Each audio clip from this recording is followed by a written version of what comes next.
Nothing lasts forever. How true that is. Nothing lasts forever. Not you, not me, not this whole arrangement. But for now, we are ubiquitous. People, that is, such as you and me. ATMs are also ubiquitous. Ubiquitous from the Latin, meaning everywhere.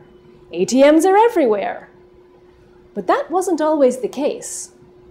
The first ATM machine was installed on June 27th, 1967, the exact midpoint of the Cold War.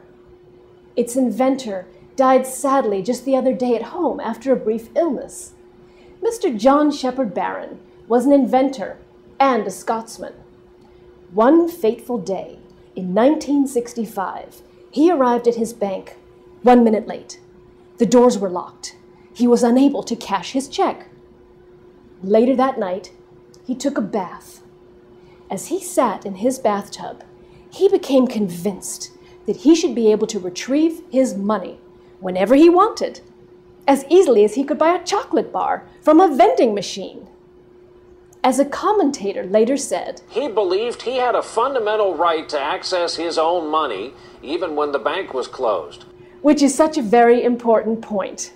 Because, you see, before, during the Middle Ages, everything was presumed to belong to God, including time.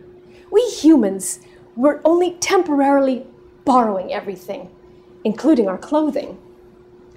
Mr. John Shepherd-Barron exemplified a more modern view, namely that our time and money belong to us personally, to do with as we wish. Without this very contemporary attitude, the ATM machine could never have been imagined, let alone invented. Can you think of another reason why the ATM machine would not have been a success during the Middle Ages? Hygiene, exactly.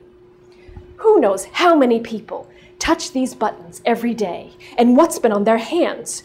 During the Middle Ages, a machine such as this would surely have spread deadly plague and been responsible for a staggering loss of life. Not that contemporary hygiene is always so exemplary. I'm sure we're all familiar with the research showing that medical doctors are the professionals least likely to wash their hands properly after using a latrine.